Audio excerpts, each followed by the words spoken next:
back. Hey, what's up? What's going on, man? I'm good. I feel real good. Like I want to put a bandana on my head like Tupac. Start screaming. I just feel good. You know, like I watched the trailer like 10 times straight. Yeah, I'm very excited. I'm very excited about that movie. I think that's what's in my head right now. Just the Tupac biopic, which will probably not be the best, but at least it'll be something about. The thing is, like, one of my favorite figures of all time. Heard see it, they talk about it really highly. Like, yeah, that's what I've been hearing. Like, they know it's not Pac, but as the movie goes on in certain scenes, they kind of fall into it and can't differentiate him playing Pac. Yeah. So it gets really good. So he's the reason why I started doing poetry, which led to me doing writing, which led to me doing the clothing line and stand up. Yeah. And he's my inspiration for most things. And it feels weird saying that, talking about him, man. He's not that much older than me. Like, he's like not, but he's an incredible presence. You know what I mean? And I think a lot of people, I hate that he's becoming like Bob Marley for young people. Yeah. People are stripping down what he is and like, they're like just thug life. And that's like the weed thing for Marley, right? Like people like 420, Bob Marley, thuggish Tupac, and that's it. Like no regard for his intelligence and his artistic. Like, so he can act his ass off. I don't know. Yeah, it's like that. He was the first Donald Glover. Like, in terms of the way that Donald Glover had a lot of Donald Glover did everything, and then you're like, I understand it. Tupac was like, I fucking did everything. And he was funny. Yeah. You watch like those old Arsenio Hall interviews. They were incredible. He was super funny. Mm-hmm. Anyway, that's my thoughts. How have you been? What have you been doing? Pretty good. What have I been doing? I guess the past 2 days I kind of went into a hole and started trying to figure out how to get Windows onto my Mac because I have an older Mac. Mm-hmm. And I'm very particular. Like, I'm a music junkie. You got to say why. Why did you do it? Because I fucking hate iTunes. And you did it for a single application. Yes. So what I did was, there's this old software. It's called Zoom. It's Windows software. So you have to run it on Windows. They never came out with a Mac version of it. So I had to install Windows. And I couldn't do it the normal way because I have an older Mac. Mm-hmm. And my disk drive is messed up. So couldn't do it that way, and you can't use a bootable disk.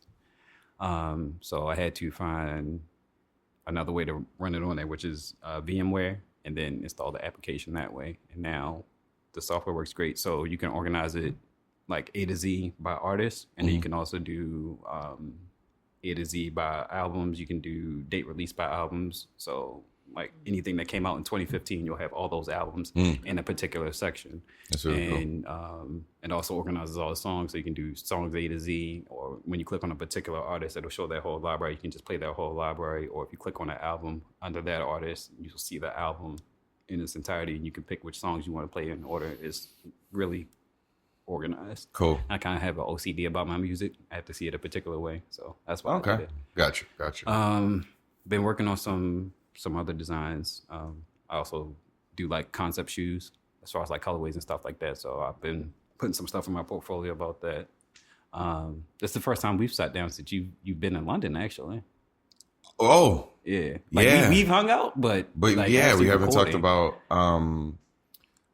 London and France. Or I've been to London before when I was 19 with my family. Right. That's the first time I went.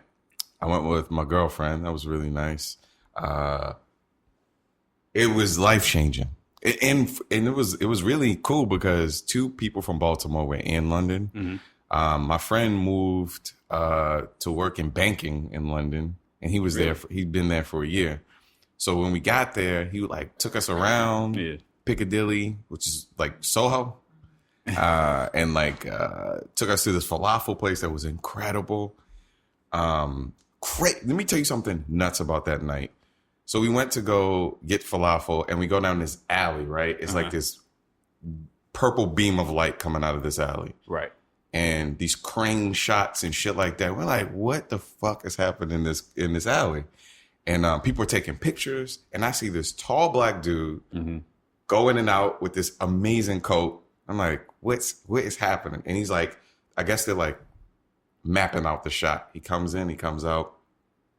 Come to Baltimore, and like a week ago, No Frauds came out. Nicki Minaj's video, and they were filming that video that day. And I noticed that Drake was in town and Nicki was in town, but we were watching the filming of a video. But they were, mapping the shots out. Didn't see Nicki Minaj, but I saw the director. He's doing a Tupac movie. Benny Boom doing a Tupac movie. Tall dude, random. Taller than I would have expected. I mean, but yeah, it was interesting. So that was first part. Then I saw a friend saw my picture in London and sent me a text message. A good friend of mine. I didn't know he was in town in London. We met in kind of this square in front of the Canadian embassy. They start blocking everything off, and the police come, and that guy ran up on the bridge and hit those people, and he got shot by the police like a mile away from where we were. And so they like cut off the tube for a little bit. It was insane. So it was weird. So that was a crazy part. But in general, food was delicious. What'd you eat? Fish and chips. Had to get the fish and chips. We got a ton of like fresh stuff. I got an English breakfast. There were a lot of butchers in where I was. I was in Hampstead, which is a little. I didn't catch the what's the normal London airport everybody catches? Heathrow. This is our guest, Ericka Blount. So getting her into the conversation. And I'll introduce her formally in a second. But I was at one of the smaller airports, and they had a bunch of butchers. So the beef butcher also made vegan sausage. So I had like the regular English breakfast, like beans and roasted tomato, except I had veggie sausage with it because I'm pescatarian and I eat a lot of vegan stuff. So I had that like 3 days in a row. It was delicious. And then we went to France. We had the freshest macaroons. They love shoes there. France is like heavy duty sneaker culture. There were a couple places that had like Jordans from the front of the store to the back of the store. Heavy duty Jordan fans.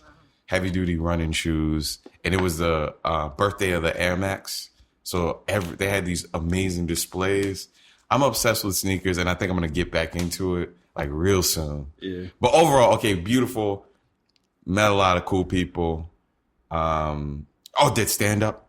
Really? I did stand up in London. How'd that go? So I'd read on this blog about top places to go to, and I didn't consider the first best one. I did all the other ones. And then I was just like, let me just try to reach out to the best one and see what they say based on a couple of lists. Right. They said, we got you. We signed you up. So I went to like I went to South London, and it was late. It was like the show started at like 9, and we caught the tube. So I wanted to like get my stand up in and leave.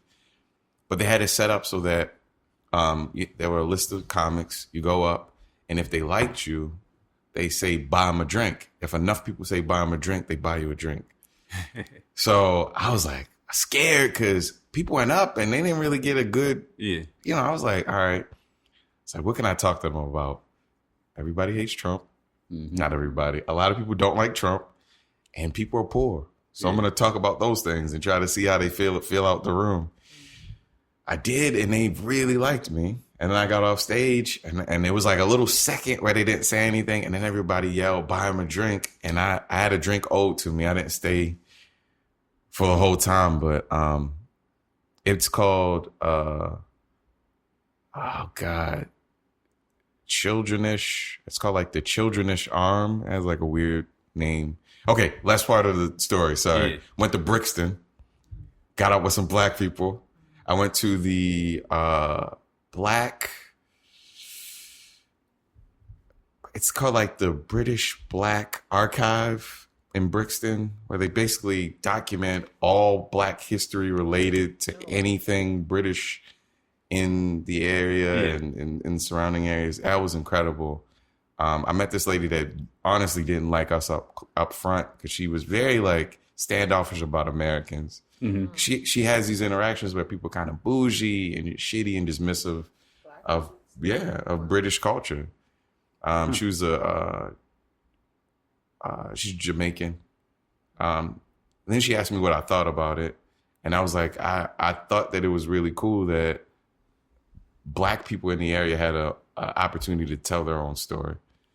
Yeah. And once she heard that, she was like, all right, he seems like a pretty cool dude. And we like chill. And then she talked about how it feels to be Jamaican in Brixton and how she perceives Black people to be in America. And she thought, her thought was that we try very, very hard to be white people. Really? That was her thought. That was the conclusion she came to based on. In what way? Just everything. She thought it was everything. We assimilate in a way that's almost like killing us. Wow. I was not prepared to hear that. And I'm glad I did, though. I'm glad she shared that with me. Yeah. And I was like, I don't necessarily think that's true, but I think those are important experiences, though, to see how other people around the world view you as a person from another part of the world. Yeah. And it helps you with your interaction. So I think that's always a good thing. Yeah, I've heard that before. I've heard people say, like, we have, like, given up our culture in order to be successful or to be, and that's American, I guess. I don't know. Yeah. She definitely, she expressed that for about 10 minutes. Throwing her hands up, going between a British accent and Jamaican. It was really interesting. Was she talking about like celebrity Black American? No, she's like all of us. Wow. I was very surprised. I was like, I'd never heard. I've heard that before. I'd never heard that before. But it was incredible. She was nice to us. So as we were talking to her, she went from standoffish to really nice, and she introduced us to this healthy Jamaican spot around the corner. It was nuts. It was like packed full of Jamaicans, and the person taking the order was this tall white woman with like a Jamaican accent and a gold tooth. And was talking crazy to people, like in a most respectful way, telling people to please be quiet, get in line and order your stuff. Yeah, it was nuts. I was like not mentally prepared. It was a lot of stuff that was blowing my mind. So it was cool. It was a life-changing. Well, you've seen Chinese Jamaicans. Yes, like, I have. Like looks Chinese. Right. Like, I've seen like videos of it and stuff. Yeah. To see it live, it's like like you faint or something like that. But our guest today, incredible author, Ericka Blount. Yes. Am I pronouncing your last name right? Okay. Yeah, that's rare. All right. That happens on the first. So I think I have a theory about mispronouncing people's names. I think it's a form of like disrespect. It's the first level of like disrespect. It's like when you go to work and they're like, what's your name, Roland? And like, my name is Ronald. You messed up my name. It happens constantly. But I think it's like people's form of like cursory. In a way that's not like too obvious at first. Yeah, that's weird. But welcome. Thank you. I'm glad to be here. I've heard a lot about you through Pierre. Yes. He said amazing things about you. No, as I mentioned, he's my hype man. He champions you in the best way possible. Because when the day we met, he gave me like this incredible introduction to you. He's like, I'm not going to tell you who she is, but when you meet her, you gonna love her. She's incredible. She's so smart. She's accomplished. She's a great author. She's been in all these magazines. And then I met you. I was like, cool. Right. And then you meet me. You're like, wait. No. It was. I mean, considering your credits, which we'll get to, you're very, very down to earth. Oh, thank you. And I know people that like got a little thing in Huffington Post and they knocking stuff off of tables every time. Yeah, right. I'm royalty. Talk to me. Right. My dressing room. No, I appreciate that. So, you go ahead. I'm sorry. No, I was gonna say I wanted to chime in on the Tupac bio. Sure. Sure. So I agree 100% in terms of like being inspired by him. Okay. Yeah, I get it. And I was on this set recently. Really? Yeah. So I interviewed Benny Boom. Well, there's another story about. So I went to. You're blowing my mind right now, right? I actually know Benny Boom. So I went to Penn at the same time he was at Temple. Gotcha. And so we were friends then. And I remember when I first moved to New York, I was living in like this tiny studio, like tiny New York studio, where it's like literally like 10 feet by 10 feet. Okay. And he was just starting out, and he was working with Spike as an intern, and he was looking for like a place to crash. Like Spike Lee, the Spike Lee? Yeah. Oh, and he has stories to tell about like Spike being crazy. maybe you can introduce us to Benny one day. Yeah, no, he's cool. Cool. He's really cool. So anyway, so he wanted to crash at my place for like, well, he wanted to like, you know, rent it and we would be like roommates, but it didn't work out. My boyfriend wasn't having it also, and it was small. I mean, literally small. Anyway, so we've been, you know, we've kept in touch over the years. And so when I was on the set, when you were talking about the character who plays Tupac, I can't remember his name offhand, but I mean, Dimitri Ship. Yes. Jr. Yes. It's Junior, who, and his father apparently. Isn't he? He's a video director. E.F. Hutton, a producer. I think he's a producer because I remember it's actually a connection. He actually like met Tupac when he was a kid. Yes, yeah, because he directed a video. I can't remember which one. Yeah, but Tupac was in the video, maybe. I can't remember the details, but yeah. So anyway, the actor is literally the spitting image of Tupac. I mean, he walks like him. He looks like that. Everything from the eyelashes on down is like wow. And so they said when Tretch came on set, he saw him and just burst into tears. Oh my God! He looks just like him, and he just embodies him in every way. The way he talks, the way he looks, and even like it was ridiculous. It's ridiculous how similar they are. So I don't know. I think just that alone, maybe, the film is going to be great. It's hard to tell that whole story. Yeah. He's so complicated. From his arts background, and he dance. He was dance ballet. I actually went to school here. Yeah, I know. School for the arts. Yeah. I hope it's fair. I mean, seeing the Miles Davis movie and the Nina movie, and I think that there's like a systematic.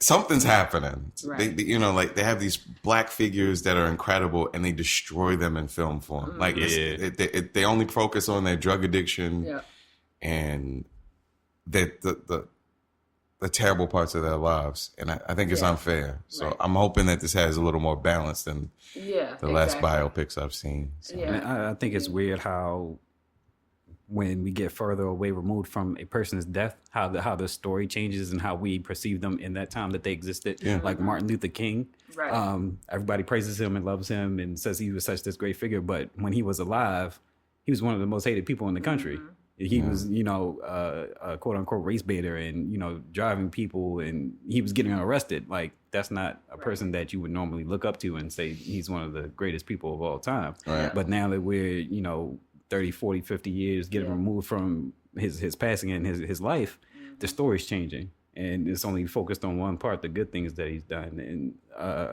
the positive that he produced, and not how people viewed him and the negative views that people had towards him, which is a good and bad thing. But I feel like it's not you're losing a lot of a lot of the actual story. Yeah.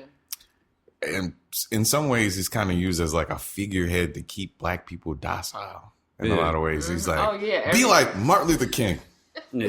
You just killed somebody. Don't be like Pop. Right. Yeah. Right. It's like he's a thug. King, the one that was like fighting against poverty, the one that went to jail, the one that was like, we need or the one that says I have a dream. Like, they think he's this, white kids and black kids need to hold hands. And it's not. It's interesting. It's really interesting. So it's cool to hear that you talked to Benny and you were on the set. Did you see him act at all? Demetrius Ship? Did you get to see him? The scene. It was the scene that they were shooting when I was there was between him and Kadada Jones. So it was a love scene. Who I have a slight crush on. Well, so I've interviewed a whole lot of people, including like Lenny Kravitz, but Tupac, I literally lost my voice. Like I was in the elevator with him, and I was like, I couldn't say anything. Really? I had a tremendous like celebrity crush on Tupac because I covered his trial too. Really? Yeah. What publication did you? That was I was working in Brooklyn, so it was a small paper called the City Sun. Oh wow. Yeah, but and you got to meet him. Yeah, I mean, yes and no. Like I was in the elevator with him, but I couldn't say like, "Hi, here's my number." Like, it was bad. And I remember Jada Pinkett and Jasmine Guy were there every day. Oh wow. Yep. Jeez, that's incredible. He's the only celebrity I've interviewed that I've literally lost yeah. Gotcha. So how did your the beginnings of you writing in New York, and where are you from in New York, and how did you start into the writing? This is pretty interesting that you got into us. Okay. So no, I'm actually from DC. So my whole family is from New York except for me. So I'm the only one born in DC. And how did I get to writing? Actually, just from college. Gotcha. I was writing for the college paper, and then. You said you went to Penn. Gotcha. And I got a bunch of my clips and went to this editor, this Philadelphia Tribune. I don't know if you guys know Philly at all, but I went there with my clips, and I didn't have an appointment or anything. I was just like, "Look, I need it." You just walked in. Yeah, he was like, "That's not really how this works, but I admire your, whatever your courage." So I started from there, and just kept going. Cool. So I did primarily entertainment stuff when I moved to New York, and have been doing that, either entertainment and like social justice issues. So I covered like the Freddie Gray trial recently. A lot of police brutality cases in New York in the 90s at the time, like Amadou Diallo and all that kind of so yeah, that's it. Gotcha. Yeah. So when was the first time you felt like accomplished, like you saw your name in print? And I still don't feel that way. No, I mean, like my bank account doesn't say accomplished for sure. So, I don't know. I mean, I think in college though, it wasn't so much seeing my name in print. It was like the reaction that I got from people who read the story, and I was like, oh, wow, this is nice that people read it and then they got something from it, and so that's what kind of kept me going. It wasn't so much. Well, later on, though, when I went to New York, the first cover story I had actually was the Tupac story. Okay. Wow. And, my sister was like reading it on the train, like on the subway, like, trying to show off. I was like, and that was a big deal. That was a big deal. So that was probably the first time. I can't even imagine. Yeah.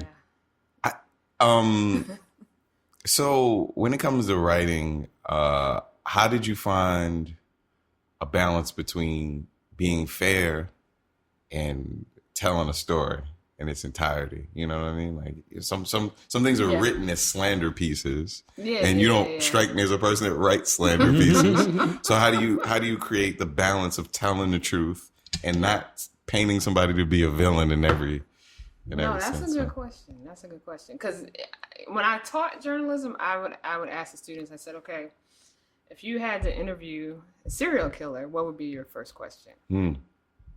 And so in doing that, I would, it's like everybody's proud of their work. So if you had to interview Jeffrey Dahmer, like, you're not going to go in and say, oh, you killed everybody, you're an awful person. You're going to be like, what kind of tactics did you use? Like, what, whatever. Like, they're proud of what they've done. So I don't think I've ever, like, thought of it in the way of, like, if I had to interview somebody horrendous, I have to balance it. So, for instance, I interviewed little Melvin Williams, who's the supposedly the drug kingpin of Baltimore. You know who he is. He passed away a couple years ago, right? Yeah. And I met him a couple of times. Did you? Yeah, it's like in passing, not really that serious, but okay, yeah. He's interesting. He was an interesting guy. He is very much So, Yeah. What was he's it? cut for sure. Yeah. Yeah. Wait, that was one thing that surprised me was just how Yeah. the And he was, fit dude, like. for an older guy. Yeah, right? like you know he could, like, if somebody started somewhere, he'd be like, all right, Yeah. square up with you. And then he had that BET, that The American Gangster. American Gangster. Oh, did they do And then something? that kind of set him, like, I was out of here after that. Because, like, I think people saw him on The Wire and didn't know. Right. People didn't know that The Wire included a ton of people that were kind Authentically from Right. Baltimore. of, yeah. Right. So when people found out that Little Melvin was that dude, you know, American Gangster, people made that connection. Right. Because it came around the time of the movie was the Frank Lucas movie. Yeah.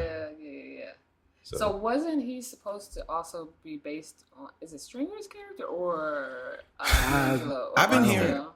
I heard it was like a composite sort of deal, Okay. but was supposed to be closer to Stringer's character. But I keep hearing composite stuff. Yeah. Like they'll Okay. take like Yeah. the actual Barksdale dude. What was that guy's name? Angelo? Oh, I mean, There was a documentary about that guy.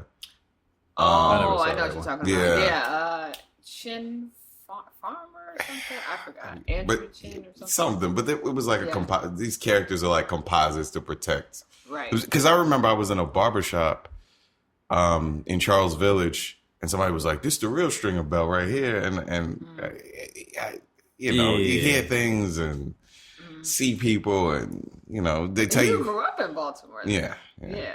So did you know like his legend status? I knew the legend a little. I knew Little Melvin. Like he's like the only person out of all of the characters that I heard about, really heard about constantly.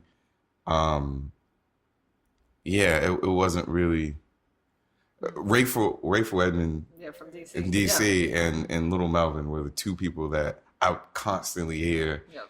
And it's weird to see, like, I remember when the DVD came out about Rayful and how he used to come to Baltimore, and you know, it was strange. He was actually in a Christian camp with my sister, but that's another story that she'll have to tell.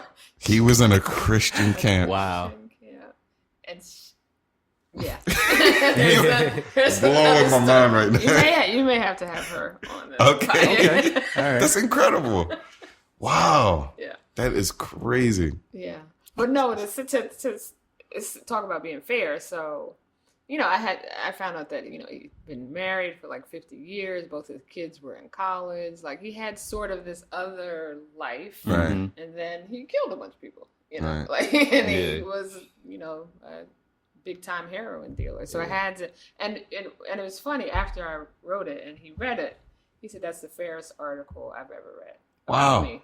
Wow. You know, so, yeah. So I guess, you know, I try, you know, to be fair. Like, I mean, because everybody does have both sides, you know. So. I think it's kind of like we were talking about earlier, that Dave Chappelle joke when he was talking about Bill Cosby. Like, it's a joke, but he's like, he rapes, but he saves. He's like, he saves more people than he rapes. So it's like, it's a dichotomy of a person's personality. Yeah.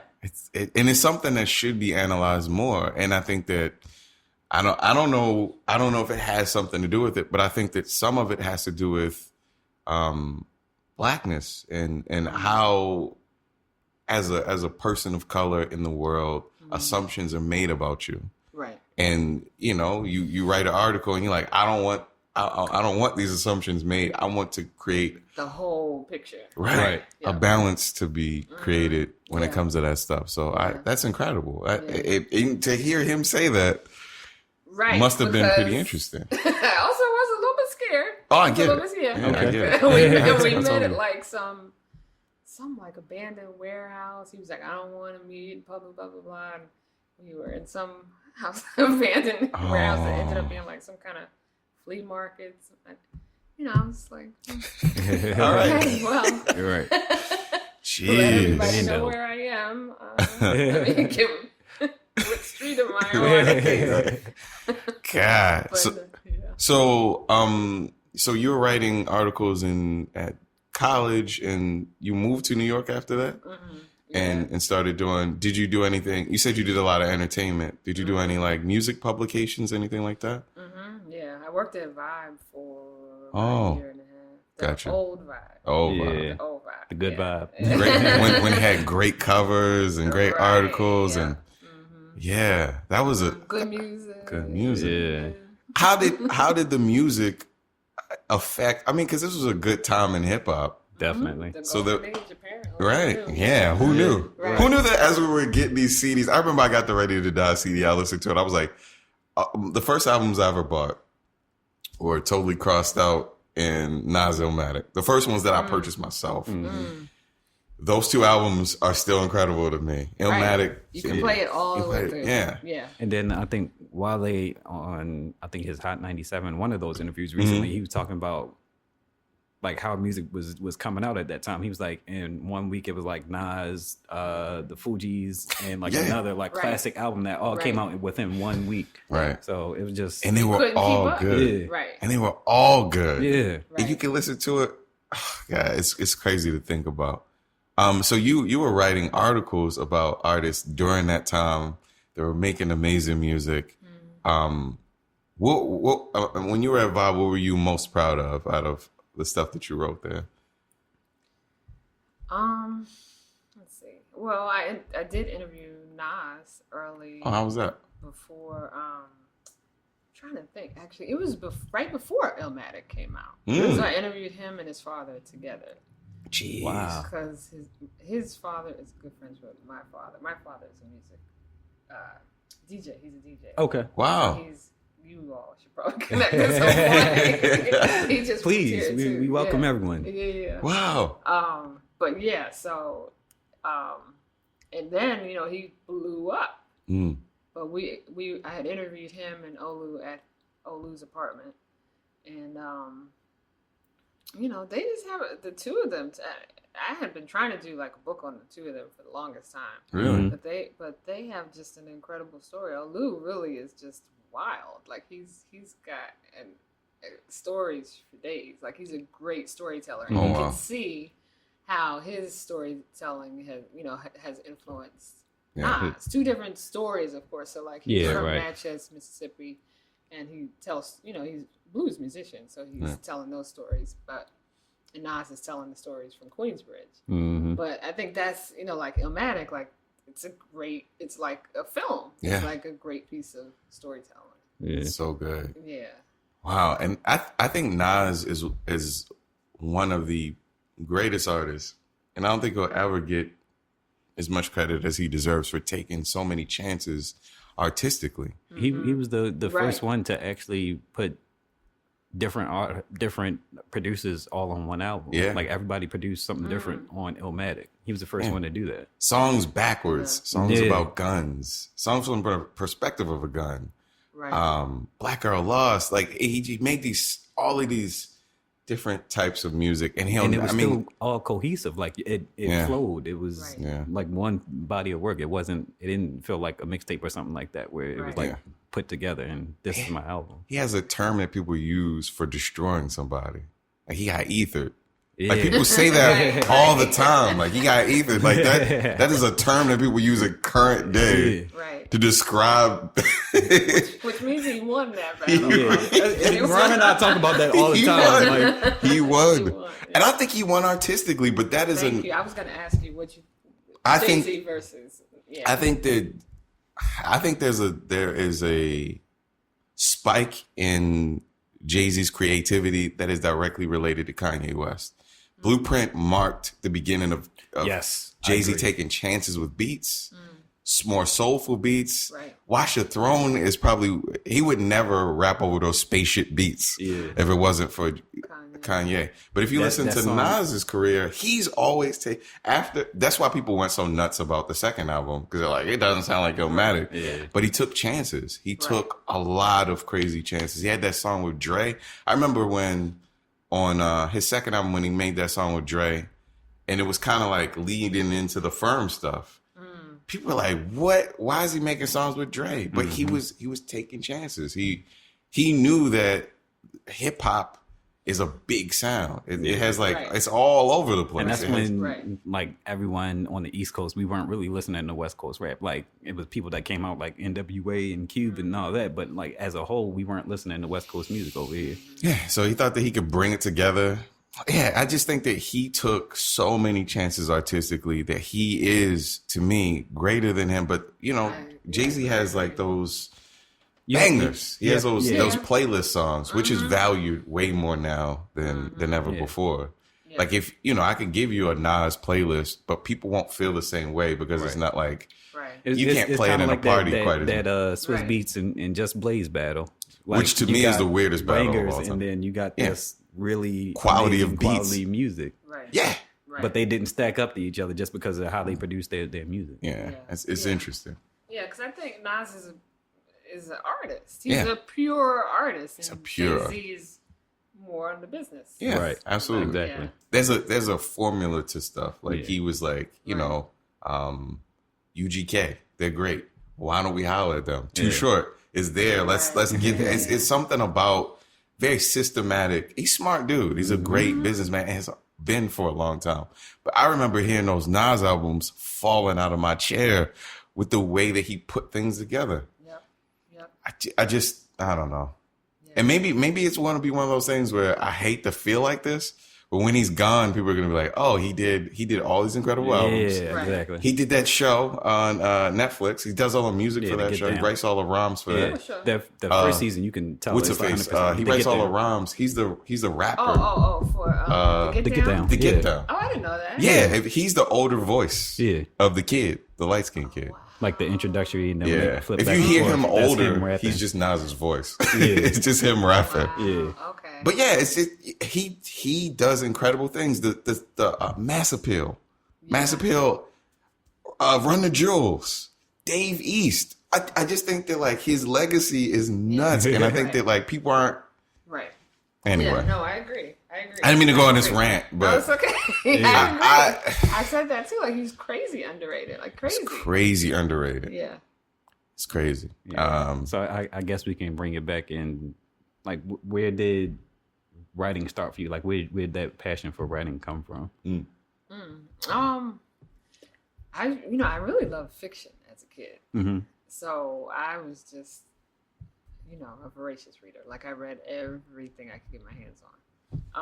My father he worked at Kent Mill Records, so we got every record you could possibly think of. And then he worked at Crown Books and Brentano Books, and so we got every book you could. We were poor, but we had books and records. Right. So, but just reading. Like I wanted to actually be a fiction writer, and I just haven't had the balls to do that. But you think you ever get around to it? You think you'll ever? I've had another music writer. He's like a mentor to me, and he's been trying to get me. And I took a workshop recently with Marita Golden, but he's been trying to get me to get into it and do short stories and that kind of thing. And I've started, but I always have to, like, there's bills to be paid. But I definitely want to get around to it. Yeah. Gotcha. Mm-hmm. So Vibe and what are some of the other publications you were writing for in New York at the time? So you did Vibe. The Source. Oh, wow. So that was a big deal. Where you talked about seeing your name in the Source. Right. So people, oh my God. At the was Source Elliot, at the was time, Elliot there at the time? Elliot Wilson? Who was the editor? No, I think that was before. Maybe it was before him. I know who he is. Gotcha. Yeah. They just ended their podcast. Well, right. They're in a transition period or something like that right now. Oh, they're no longer with CBS.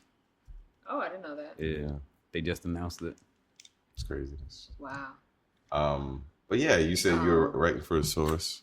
Oh yeah. So so The Source. So people would see and at the time that was like the Bible of hip hop. Like yes. And people would see my name like, oh my gosh, she made it. And I'm like I'm broke, like I'm seeing $20 on the street and like, oh thank God I could eat today. But they thought it was big time. So, The Source, what else was big at the time? Rap Pages. Currently, like, Wax Poetics is a big music. Gotcha. Magazine. Yeah. What pieces were you doing while you were there? Like, who did I interview? Yeah. LL, Foxy Brown. Il Na Na, God, I can't remember. a very good album. De La Soul, yeah. Yeah. I love De La. 3 Feet High and Rising is one of my favorites. Yeah. God, you name it. Name somebody, and I could probably say yes or no. Oh, yeah, It was yeah. a lot. Yeah. It was a lot at the time. And this was all in, what, 2 years? No, so I mean, I always freelance. So I was, Okay. you know, even so after that, strangely enough, I ended up working at the Wall Street Journal. Oh, wow. It was just really weird, but I was Your resume is nuts. Yeah, right. weird. Yeah. So I was still doing music stuff though. Mm. Okay. So, you know, I would interview. Who did I interview? Like, well, Danny Simmons was one.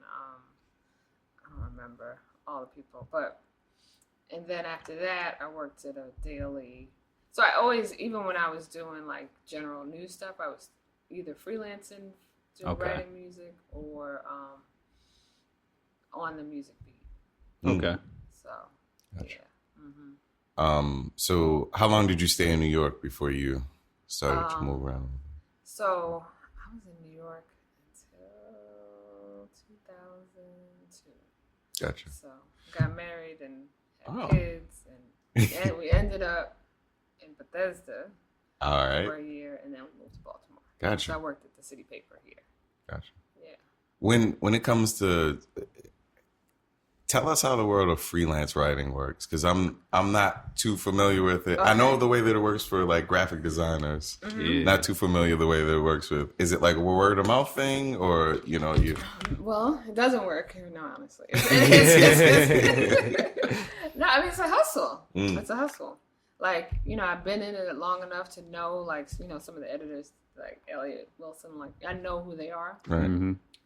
But, you know, you have to pitch if you don't know the person. Mm. And they accept or reject it. And then, you know, you get a contract and Right. you write the story. And depending on the publication, it may take a while to get paid. So a lot of people, I don't know if you saw the article recently, somebody wrote about Ebony not paying their writers. Oh, And that's wow. that's a common thing. Yikes. It's a common thing. Like, Yeah. freelance, I guess probably any freelance, but definitely freelance writers are always the last to get paid. Mm. And so it's always a battle. So, you know, it is what it is. Like, at the same time, you can do, you know, a piece that's 2,000 words, $2 a word, and you're straight for a month, Gotcha. you know. Yeah. So it's, you know, you can have 6 good months, 6 bad months. Like, it really varies. Gotcha. But most people, I know some people who do just freelance and they get by. Wow. And It crazy. seems like an extreme hustle. Yeah. yeah, like a friend of mine, and you might know his name because he's been doing music writing for years. Michael Gonzalez. I think I've heard that name before. Yeah, you probably heard it Yeah. before.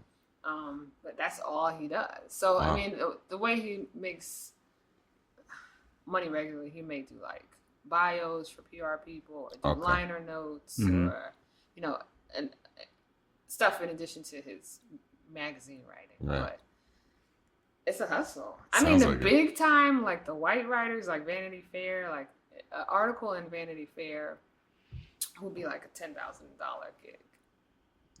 What? What for one article? Yeah, Jeez. yeah. Wow. I had no idea. Yeah. I wasn't even thinking that much for even like the best. Yeah, right, exactly. And I'm used that the best I in know, quotation I know, marks. I You know, know. I'm not saying Yeah, like yeah, yeah, yeah. that. Just sounds like a world of Yeah. yeah. Yeah, Okay. so it's a hustle. It sounds It's a like it. hustle, yeah. So, a couple years ago, it seemed like you had a vision for an idea for a book that blossomed into a Kickstarter that blossomed into a book. So tell me how you realized that you wanted to write about Soul Train. How did that start? Okay, so I don't know if you guys watch Soul Train at all. I I was watched. gonna say, I'm pretty sure it's Okay. a a really okay. black Yeah. person. Well, we used to make fun of some of the dancers, and there used to be a Baltimore show here, the Moon Man Show. It was also a dance show. I've It never was a really, really cheesy version of Soul Train. Mm-hmm. Anyway, so we knew people that danced on the show. But the Soul Train that we grew up on, like there was the Asian lady with the long hair. It was, Demita Joe. It was the big guy, Lou, who was in the New Edition video. So we were, they were like, we knew them because they would come on every Saturday. And so I was just going to write an article like, where are they now? What happened to them? Right. Because, that was our every Saturday thing. And then I started finding out all this other stuff, both about the dancers, like, Demita Joe had danced for the Queen of England and toured with James Brown. Wow. And the Asian lady, Cheryl Song, had danced with Michael Jackson in his videos. And anyway, and then the Lockers, which, included, I don't know if you've seen What's Happening, but Rerun from What's Happening. Yeah. Mm-hmm. And Shabadoo from Breaking 1 and Breaking 2. The Lockers were like this group.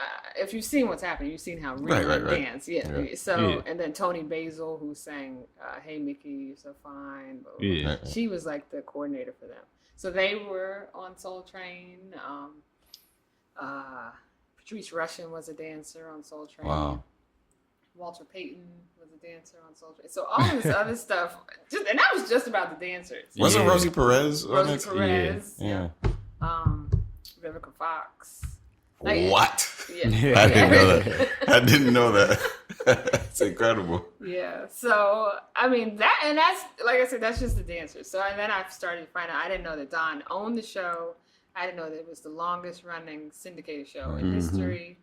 I didn't know that he had like a Soul Train nightclub where the acts would go after they were on Soul Train in San Francisco, which also Richard Pryor taped That Nigga's Crazy at that nightclub, at Soul Train nightclub.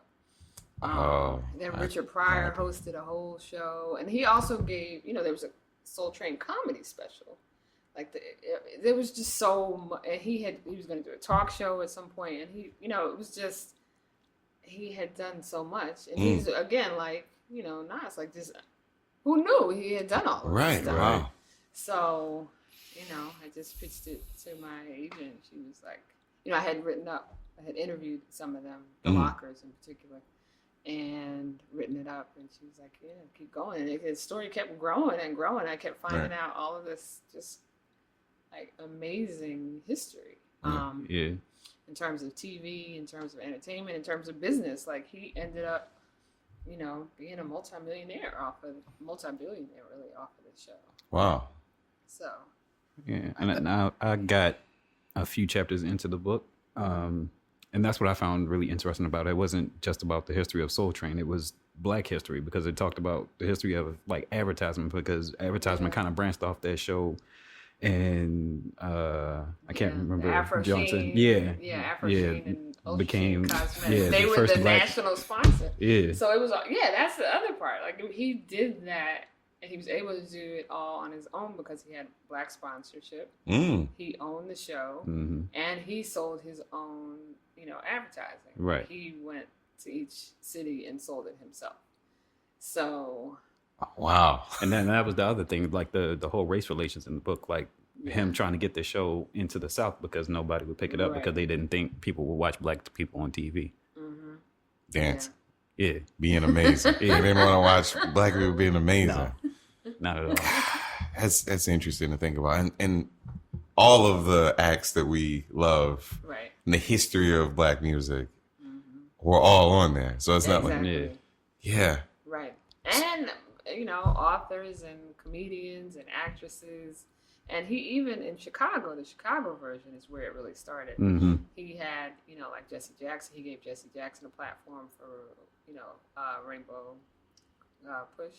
And, in the LA version, he gave Al Sharpton his first television appearance. Wow.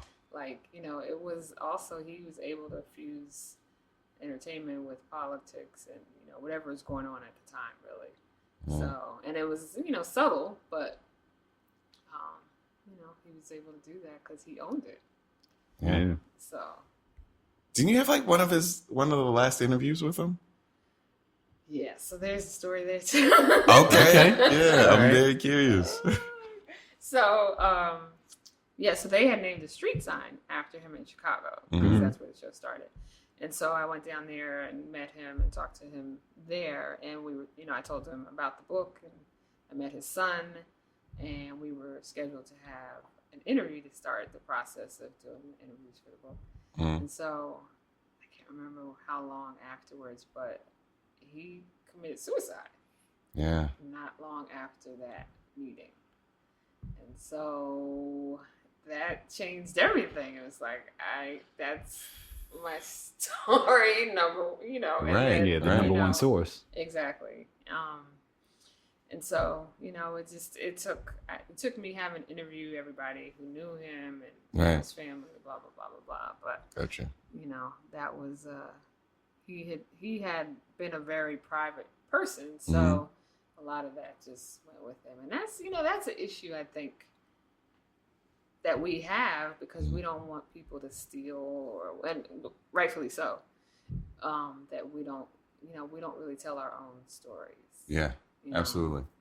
So how do you feel about writing today? Like from you moving from print and then into this digital age where it's a lot of blogs and quick snippets and Twitter and all of that. How do you feel about? I guess it's like anything nowadays, like the craft of it has sort of been lost. So, everything's all about, who's first and, quick. It's like being a one-hit wonder. Like, it's like the record industry where we've come, from where they used to, they would groom artists in every way, like New Edition. They were groomed. Like they were practicing every day, like we saw in the movie, like, the dances and being groomed to perform. It's the same kind of thing. Like, people aren't practicing the craft in the same way, I think, with the internet. It's just about how many hits you can get, who can get the story at first. And so, that's the problem with it. False stories get out that way. Yeah. I think on the positive side is that, it opens the doors for people who were not able to get in the doors before. Right. So, people who have talent and, are, want to write and they couldn't get in for, various reasons, discrimination to whatever, So I think that's the positive part of it. But more, I think, losing the craft is key. Yeah. That's like, I don't know if we can go backwards. Yeah, it's like the damage is done, and sites a lot of publications are becoming like aggregators rather than right. Exactly. Like you said, grooming talent. So you go to a site, it's literally 15 articles, 10 of them are from other places, crediting places. So that annoys me. And then we talk about it all the time, like sites turn into lists. It's not actual articles anymore. It's a picture and then a caption, and then. All right. So, I'm sorry. No, you're right. Yeah, because they want clicks. That's all. Yeah. That's crazy. So going from digital to physical, how did it feel when you finished the book, when you got it all done, and you're looking at something that you put together, you've written yourself, a tangible thing that is also on Amazon, is on iBooks, and how did it feel once you finished it? It's funny, it's sort of anticlimactic. Like as a kid, that was my dream. Like, I read, like I said, all the time, and I wanted to write a book. And then when I actually did it, it was like, oh, well, that's cool. That's what it's like, right? It's it's just something that, I did almost. It's like that's just. Wow. So currently, what are you working on? What are you freelance, and what's going on? Well, it's funny, that we were talking about comedy because I think I told you this, that I had been thinking about doing a book on Black comedy, but I just didn't know what. Yeah, you kind of mentioned it in passing. I just don't know what the focus would be. Yeah. So, initially, well, I won't say that. But But I mean that, and I'm working on another. I just finished another proposal for a book. Oh wow, cool. Yeah, that's incredible. Yeah. That's black comedy is I'm in You are. comedy and I'm black. So that's the thing, right? I think that's the epitome of black comedy. I think that's kind of the definition of it. Right. The book is right here. It is. Right, being black, and so it's interesting. And you've seen me perform a couple of times, which is excellent. Yes. thank you. I was afraid of it. So here's what I thought. So I thought when you were going to see me that I would bomb. You were like, like, nice meeting you, nigga, and you just catch an Uber away and leave. Or you could have been the person that ruined the book for everybody. Like, I don't even want to write this book anymore. This is terrible. I'm done. No. You take the proposal and throw it in the trash. Just to light it up in front of me. Ashes. But yeah, I'm glad you're coming to see how it is, because the comedy scene here is really, I think, unique just because it's so quirky. Yeah. It's working class. Yeah. Not too bougie. Right. And they give you real reactions, which I love. You know what I mean? You go to DC and people are in suits and stuff like that. And I want somebody to be in a jumpsuit, dirty. It was like pajamas. They just got out of bed like, let me go do this.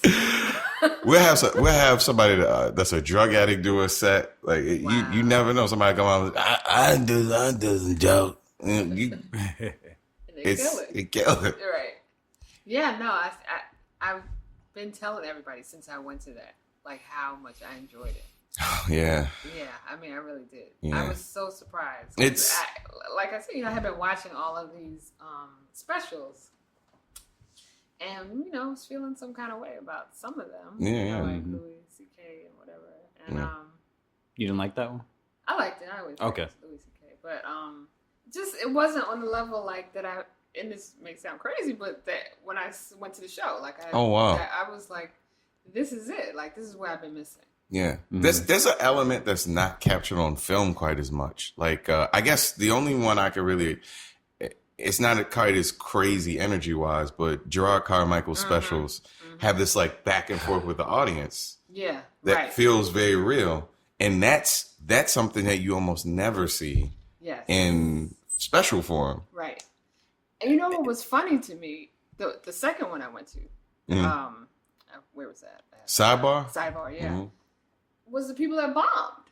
Yeah. Like, that was hilarious. It's incredible to watch. It is one of the saddest things to watch. Somebody is dying in front of you, bleeding. But they keep going. Yeah. I was like, this is great. To talk during complete silence is painful. It's like, it's painful. Yeah. Yeah. Yeah, no, I enjoyed it.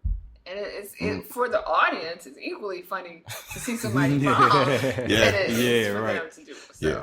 It's sad when somebody tries a joke, they take like 2 minutes to tell it, and they're like, fuck, that didn't work. Figure out. Like, yeah, because you have an idea. Like, I'll come in and write a joke, and I run some of the jokes by Dante and my girlfriend, and like my cousin Valance, who got me in the stand up. He was Rusty Bridges. Oh, that's your cousin. Yeah, he got me in the stand up. Okay. He is one of the best comics I've ever seen, famous or not, in my life. Wow. Strange. And I would shit on his life if I didn't feel like that. But he has something about him that he's like Louis and Dave and Chris Rock and Dave Attell. He has like all this in him. It'll be something. Yeah. Wow. That's excellent. I've seen. Well, I told you I saw. My favorite comics right now, like live, are Cedric still. I like Cedric. Sinbad and Cat Williams. Really? Cat's comedy is like Olympic style comedy. Like I've never seen a person start in a suit and end up in a soggy suit. Right. Just drenched in sweat, pouring. He's like an Olympian. Like, I think that when I think about, I mean, like, there was a time I was like, he keeps doing the same thing. But then I kept seeing new stuff, and I'm like, all right, he is tackling new stuff. Right. He's not in the same category as a lot of people because he does something very different. It's like church. Some of the best stand up I've ever seen in my life. So crazy. Monique. Really? I was in Florida, and I went to the Orlando Improv, and saw her do a set that was like church. It was funny. People were crying. It was like hot. Wow. Just talking about her life. I've never seen anything like it before. I've seen a lot of stand up. I go see, like, Hannibal Buress is one of my favorite comics. I like Eyez. Okay. I like Eyez. Real underrated. I think he is. The stadium stuff that he's doing now, I don't know how I feel about it, but so have you written any articles about digital media and how things are being affected? And I mean, when I talk to people, like especially old school artists, they talk about it. Like Fat Joe, I recently interviewed for his new album, which nobody really knew came out because of the times we're living in. But they talk about the challenges, particularly people who were very successful in the old, way of doing things, and where we are now. Mm-hmm. Talk about a man that can make a hit. Yeah, right? Fat Joe can find hits when nobody can. Yeah, you can. God, I'm like, what kind of magic does he work over in that studio? Yeah, he does. Yeah. How was an interviewing him? Was it? Oh, he's great. He's so funny. I was like, I can't remember what I asked, but I think it was like, your favorite 5 songs or something, or favorite artists. Who are some of your favorite artists?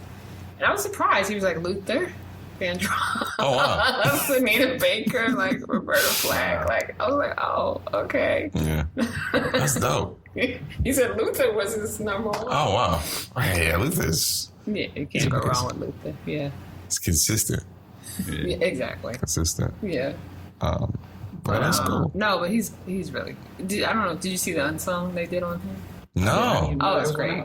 Oh, yeah. No, Unsung is another one that I feel like doesn't get out there like that. They're not. You can't find them at the site hardly. Yeah, you just gotta catch it like when there's a marathon. Right. Sit there all day. Sit there all day. God, that's annoying. I watched the Charlie Murphy one not too long ago. Yeah. That was really good. Yeah. Wow. Bone Thugs and Harmony one. You see that one? No. Some good ones. Have you ever seen Charlie do stand up? Yes. What do you think? I think that Charlie.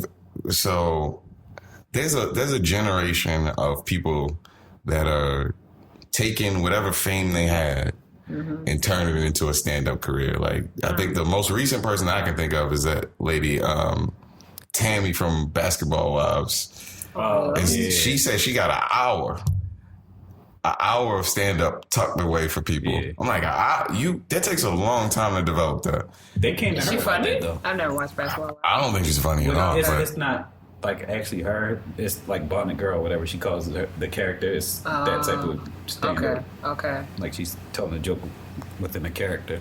What is it? Envy's podcast. Oh, yeah. I think she's on there, and she kind of tells how the whole thing came about. An hour though? That's not a real thing. That's not. I mean, like, it's, I know what you mean. Like, well, what? But Charlie, back to Charlie. I was surprised that he was reasonably good. You know what I mean? Like the fact that he was even kind of good. Right. Yeah. And I think if he would have lived, he could have hammered out. He could have hammered out a good solid hour that could have been a special. Right.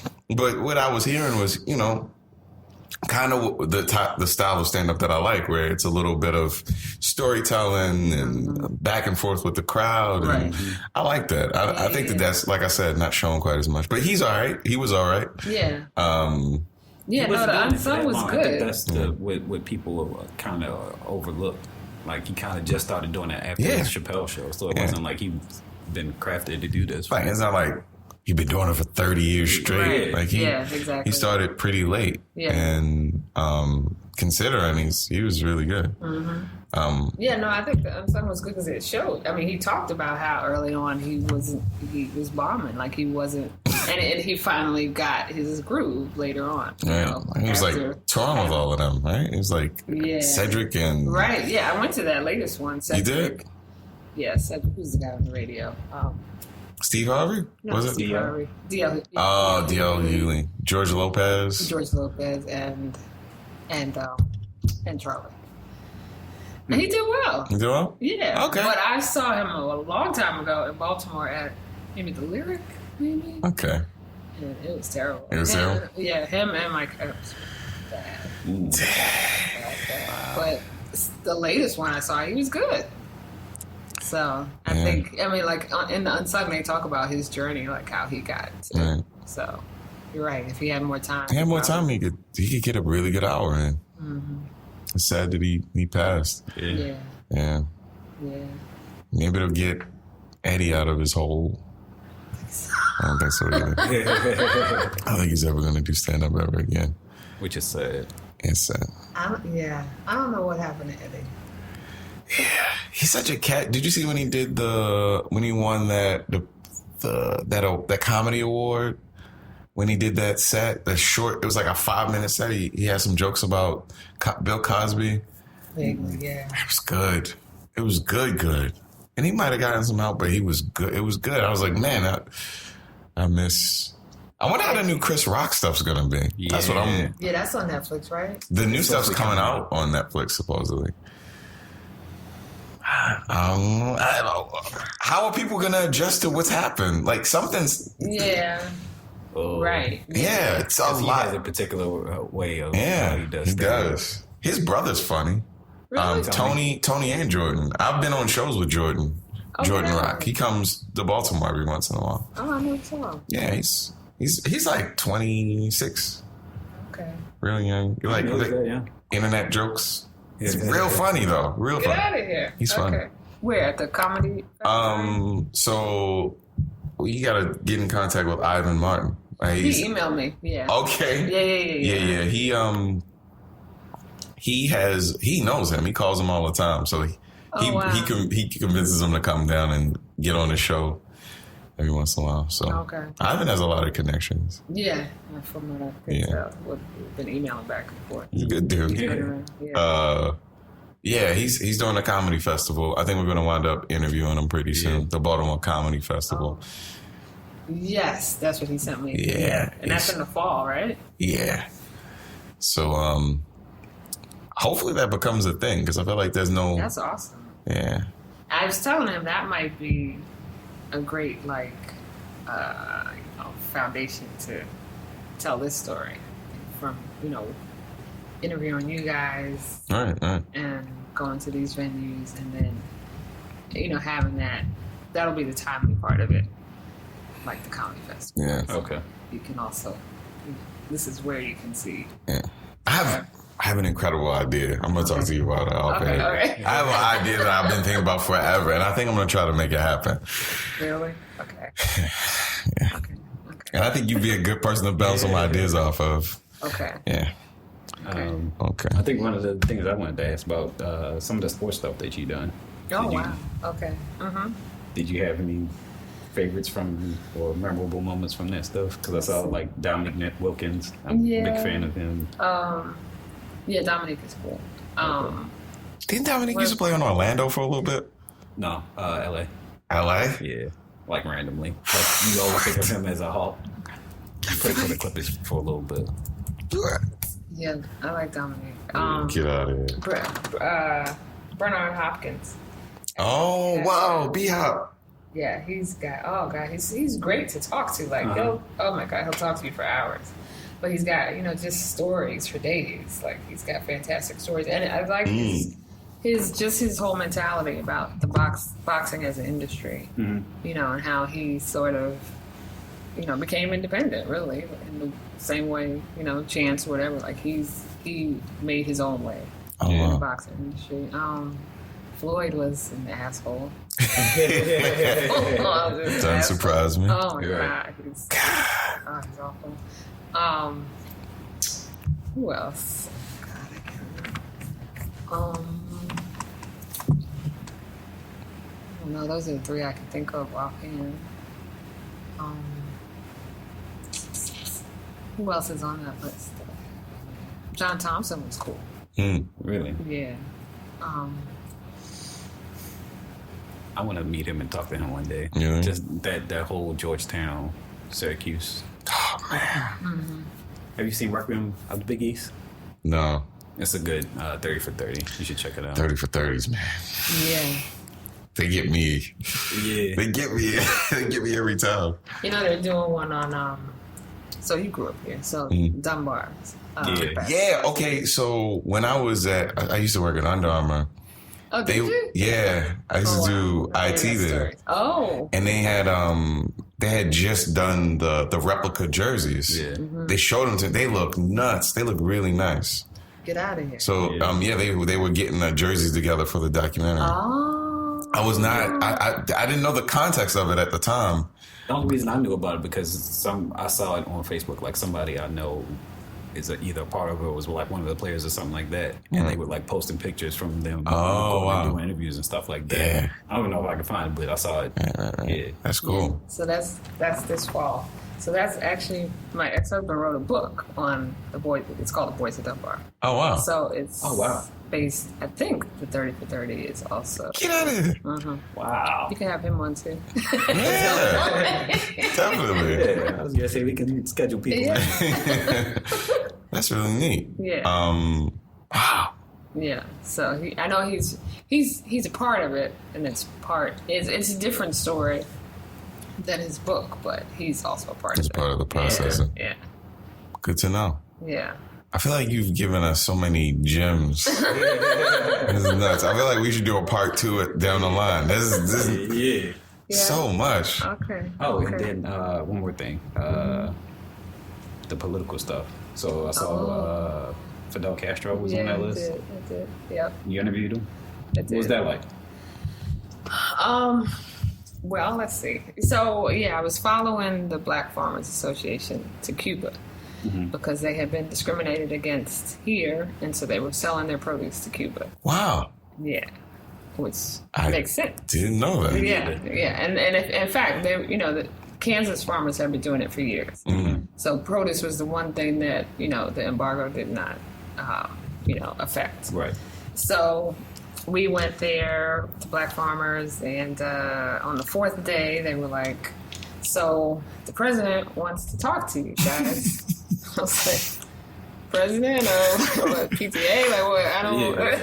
And they were like, "Fidel Castro." I was like, and I had actually went. My mother was the photographer. We wrote this. I wrote it for the city paper. She was the photographer. Mm-hmm. And so, the next day we went. Got off the elevator, and he was just there, in his fatigues, no bodyguard, nothing, and he welcomed us in, and we had a 2-hour lunch, and I sat next to his translator. He was on the other side, and asked him everything from what was going on in Cuba at the time and he was asking us what are the issues affecting Black Americans? And he talked about the Black colleges and not getting enough funding and he knew a lot about our Black people of color here, what the issues were here, more so than I had expected. And we talked about him meeting Malcolm X at the Teresa Hotel. Back in, when he visited here. And,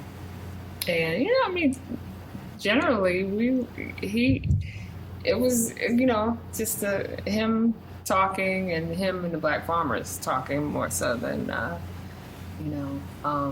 straight one-on-one. Right. But, it was surreal. Like, I couldn't believe that we were actually there in the same space with him and,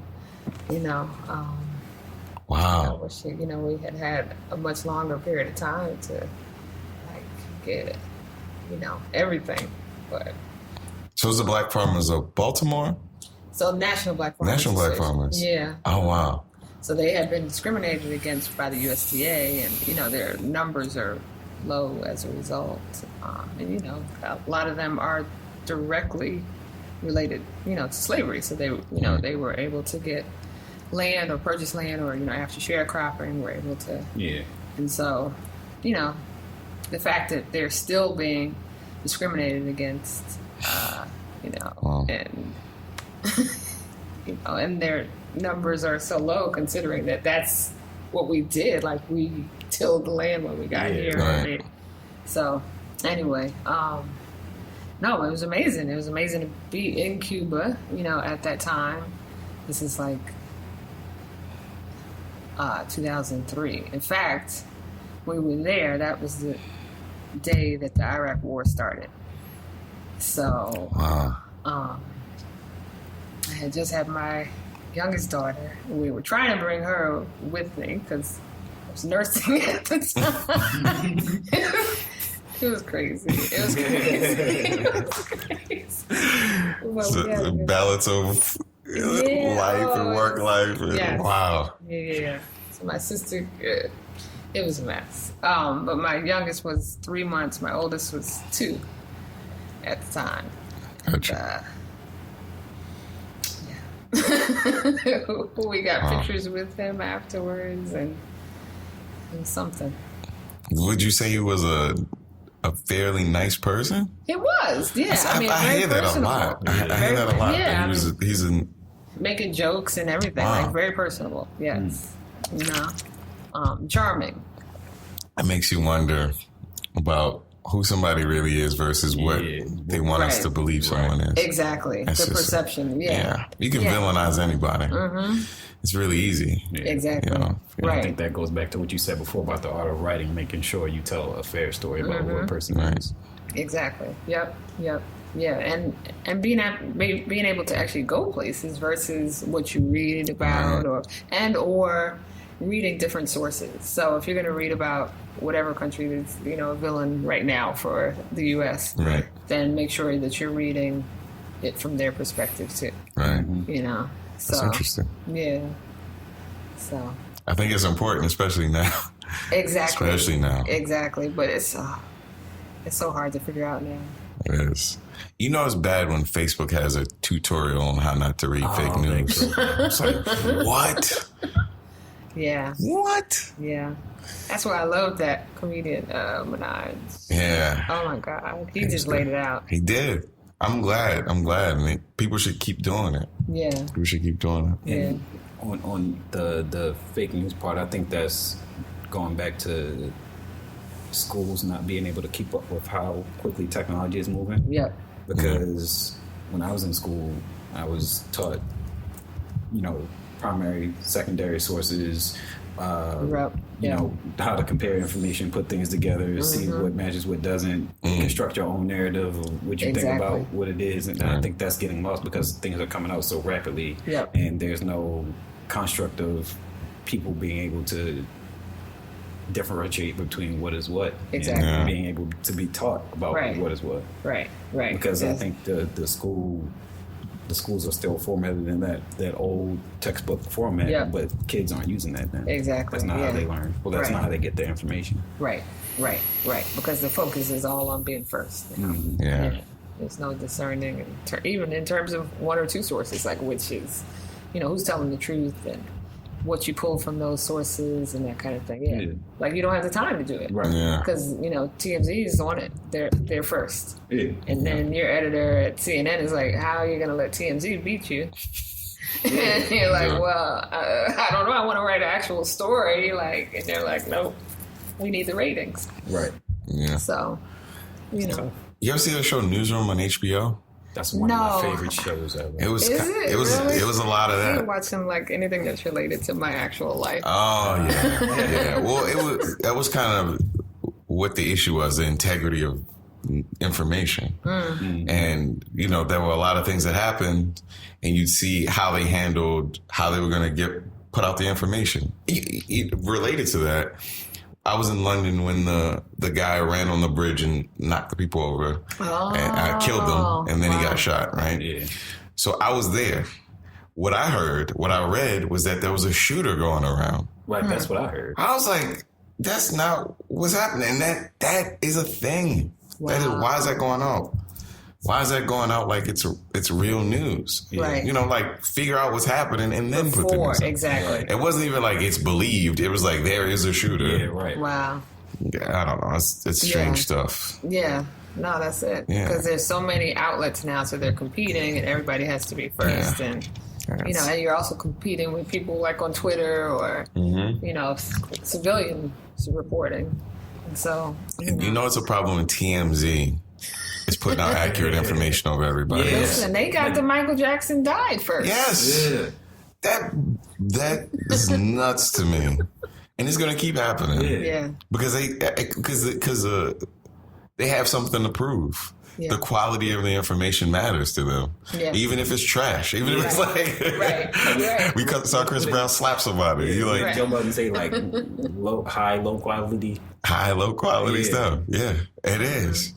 It's like the integrity of it. Like however you gather the information, is it right? And if it's right, you got a leg up. Right. Because when everything clears, TMZ is always going to be one of the first sources to have accurate information. Yeah, and that's crazy. So to think, strange. Like, if 20 years down the line, what if that's where they use as their reference for what they do? You ever watch CNN where they're like, TMZ is confirmed. Like 20 years from now, when kids are learning in school, it's gonna be where they're going to be getting their information. It has to be. It has to be because, like, if you think about it, if the world events are attached to the sources, they're gonna be in. I mean, unless they don't. I think what's going to happen is it's not going to be TMZ. It's going to be the company that funded it. So it's going to be like this media group discovered this thing, so it doesn't have that sting to it. You're like, TMZ told me that a bomb went off. And So anyway, well, I understand it has to do with news and stuff, but Newsroom is a good show. It's worth checking out. Okay. Just try and get through the first shows. Yeah. Really? Yeah. Okay. Yeah. I'll give it a try. This has been incredible, honestly. It's been really nice. I'm glad you came. Thank you for coming. These stories, we came in thinking we were just going to talk about, you know, your writing career, Soul Train, your writing career, all the publications. We found out all this extraordinary information and the places you've been, like Cuba and all these publications. You met Tupac. You wrote a story about him. Right. You're friends with Benny Boom, who was who would have been your roommate. Get out of here! Get out of here! So, this is great, and we all share the same, you know, interests too, and and passion. So let's keep in touch. Yeah, I'm rooting for you. Whatever you're doing next, I'll get it. You know, I supported your book. I appreciate that. Likewise. Yeah, I appreciate it. Yeah. I do want to ask you guys. So, where were you when you heard Prince died? That's a good question. I was at work. I was at work because I have a couple of songs that I constantly listen to, and this is a miscellaneous one I'm about to drop on you. Prince, She's Always in My Hair. Oh no, I love that. Yeah, it's one of my favorite songs of all time, and I listen to it constantly. Right? Yeah, I like D'Angelo's version too. It's really good. Yeah. And I realized that Prince stuff is always in my face. Like I'd had this cool picture of Prince dunking the basketball before he died. Oh. I saw that one. There's like a picture of him dunking a basketball, like a drawing that somebody did. I know which one you're talking about. And then before he died, all those pictures kept coming up of like, you know, was the story true? And there's like a picture of Charlie Murphy on the ground and Prince with his hands up. I saw that picture a couple of days before he died, and I had never seen that picture. Yeah. And it's real? Yeah, it's like there's like an old picture of him. It's like, you know, his small arms in the air, and Charlie Murphy's on the ground like he got killed by Prince with a basket. It's a really cool picture, but I was at work and I saw the headline. I was like, that's that's not true. And I don't know. I was a little crushed. You know what I mean? Please. I cried all the way home. Yes. Like, Yeah. yeah, like, you know, so you were hyperventilating, crying, like, you know, yeah, back shaking, the whole, like, snot, the whole, yeah. You were in the car when you heard it? Where No, I was actually in the classroom, and the kids did, like, some kids were like, you know, crushed, and some kids were like, who's Prince? Yeah. I was like, oh my God, no. Yeah. How could this? No. I got to tell you, though, I've never seen Sign of the Times. I've never seen that. Oh, yeah, no. I haven't seen Under the Cherry Moon. But I have mixed feelings about that one. Under the Cherry Moon. Yeah. But, you know, Purple Rain obviously is that. It's the best. Yeah. 7 times in the theater as a kid. Wow. Yeah. Numbers. Jesus. Dante, where were you when you found out? I think I was at work too. I don't even know. Was it you and I that had the first conversation? I don't remember. I think you were one of the first people, because Dante and I just shoot off stupid texts to each other all day. Yeah. Some about, look at this girl's Instagram to, you know, lines from Purple Rain. All sorts of stuff. And then we'll get serious at some point and talk about what we're actually working on. But yeah, you found out at work. Yeah. I think Michael Jackson was a more memorable one for me. Like, I remember that, the whole sequence in that. Really? Yeah. They were, it's weird that I consider them like, they're not musically very different people, but I always have them in my head as like these superpowers. Yeah. And when they leave, I'm going to be crushed. And I felt this kind of feeling of, he was the first person that I saw that had this, both of them, but Prince in particular, where he had his own style that felt very his. And I remember when he was the artist formerly known as Prince, and my dad was trying to explain this to me. I was like, so hold on. So he changed his name so he wouldn't get sued or what? Right. What? So he's the artist formerly known. What? I didn't, my brain. Yeah. Who does that? Prince. You know? So like. Right. Yeah, it was pretty devastating. Jackson too, yeah. Two people that passed, I was like, this is... It felt like family. Like, I was that devastated. Like, yeah. And for a while, like it took a long time to get to the point where you're like, acceptance. I was in the grieving stage for like a while. Yeah. Prince was scandal proof. Yeah. The only funny story I heard was Cameron, no, what's her name? One of the ladies from MTV said that when he dated her, he would make her sleep. Carmen Electra said she was sleeping in makeup. He would make her sleep in makeup, which was hilarious to me. Yeah, that says something. Right. So I was like, that everything. I never really heard anything ever. Yeah. Right, that's true. Ever. That's true. All the stuff that came out about him was incredible. Yeah, like these insane stories, like him taking everybody out and reading the Bible in the club, like stuff like that. Right. The weird Questlove's, like him wanting to see Finding Nemo. You ever hear that story? I did. I read that. It's like, what? Weird stories, but yeah. And also, you know, just him like paying people's rent and just random stuff. You're like, well, it's so strange. God, like we lost. Rosario Dawson told a story about Prince. Like he contacted her and was like, "You're a voice of a generation." So connected towards that. The house that she went to, that was a basketball player's house that he rented out and renovated it and made it like Prince's house.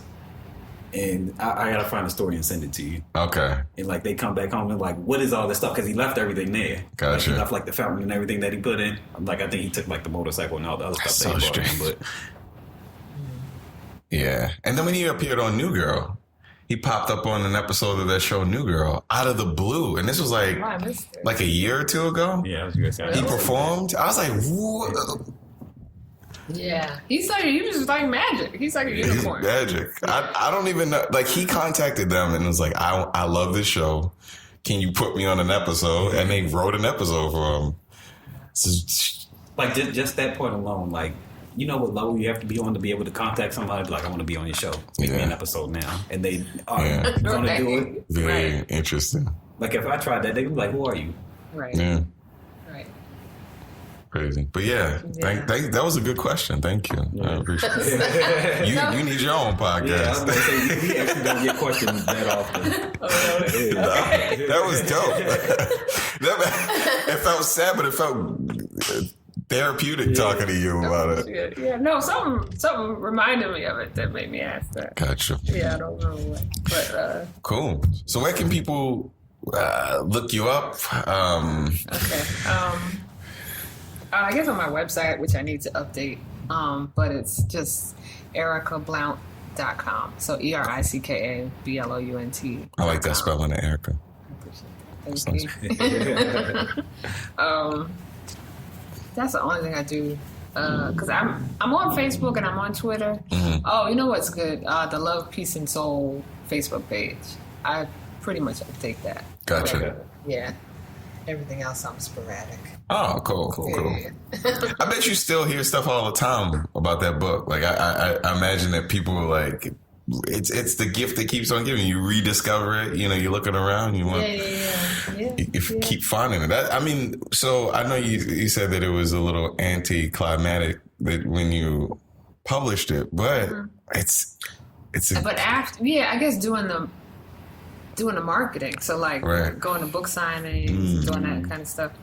I was just shocked at the level of like impact. Like literally, we were in a bookstore in California, and they had a DJ, and they were doing a Soul Train line, and it was like little old white ladies with walkers, like you know, every socioeconomic group you could possibly think of was in there. I was like, and you know, people that have called me or you know, reached out or whatever, it's just that I didn't realize the level, you know, people from various countries, especially on the Facebook page, who have been impacted by the show. I was like, wow, really? You know? That's really neat. So they optioned it, so they're supposed to be doing a script based on that.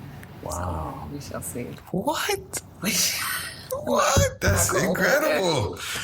I hope it happens. I hope it gets made into a great miniseries or a great, you know? Yeah. That'd be really cool. Yeah. So. Well, thank you for coming. Absolutely. This is incredible. I had a lot of fun. Me too. I think we all did. It's cool. Yeah. Did you want to leave any advice for some upcoming writers? Advice. Well, one thing I do, so I feel like if I want to read my own stories, then it's good enough to publish. So, if I'm entertaining myself, then somebody else will be entertained. Right. I think that probably applies to any craft. So I'd say make sure you want to read your own stuff. Right. You know, like make sure you're laughing at your own jokes. You know, you know, is it still fun for you when you go up on stage? Yeah. Is it fun? Right. So when I'm writing, is it still fun for me? Yeah. And when it stops being fun, which, you know, I think like Dave Chappelle, maybe it stopped being fun for him. Right. You know. And then you can feel him rediscovering it, which is good. Through stand-up, which is as pure as it gets. Right. You know? Yeah. It's interesting. Yeah. Well, thank you. Yeah. That's good advice. Okay. Thank you. I appreciate it. So, the podcast, where can people hear the podcast? So, debonairmaterial.com. You can go in there. I actually archived the first season, and then there's a new page for the second season. So that's on there. Facebook. So what is it? Branded Podcast on Facebook. That's the page there. As far as Twitter and Instagram, Debonair Material, all the news goes through there. I'm trying to post clips up from the podcast on Instagram, just so you guys can get snippets in case you haven't checked it out yet, of previous episodes and stuff like that. I think we need to like find an intern or something like that, so they can somebody that could put some stuff out like that. Yeah, because we do a lot of other stuff, so it's kind of hard to. Yeah, it'd be cool if we can get somebody that could get some cool, like listen to it, transcribe some links and some information that we touched on. Yeah, that'd be natural to them. Like, yeah. Go find somebody. But yeah, that's pretty much it.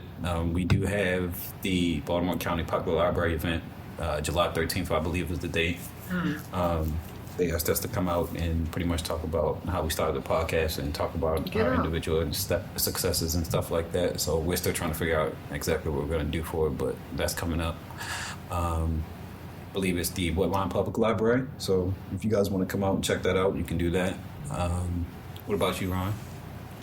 I met a person that told me I should have a fan page on Facebook. I think I might do that. It helps. I need to do that. Yeah. But you can get me on Twitter and Instagram. Who is Ron James? I when I post things, they could be kind of funny. I'm an all right person. Man, I feel like I'm not selling myself very well right now. I think it's I'm just hungry. But yeah, things are... Sorry, I ate you. No. I couldn't eat it because we watched... So, you eat chicken? Yeah. Okay, so we watched them fix... I was going to have a wrap before this podcast. There's some insiders.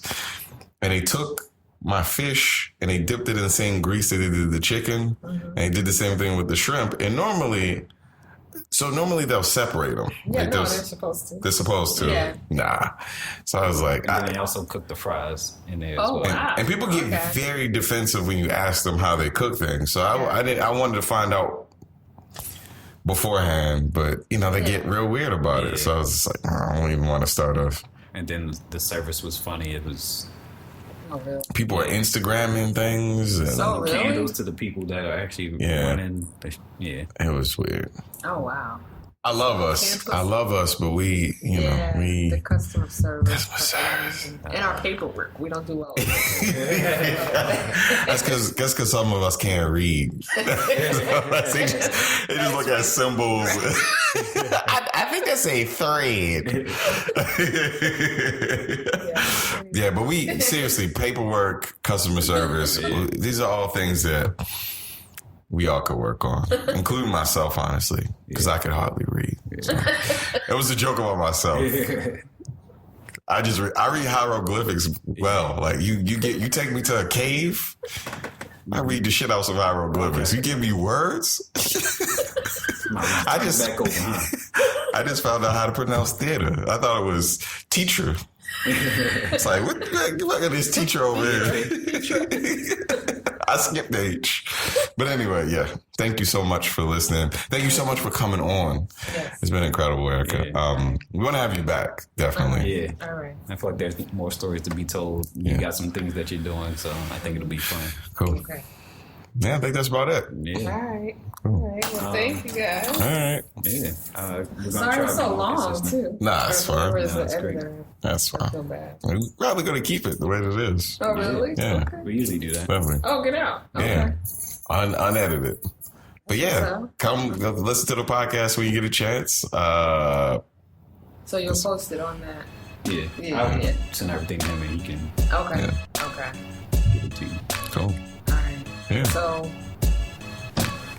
Monday you'll be at the. Sidebar. Are you good? I'll walk you to the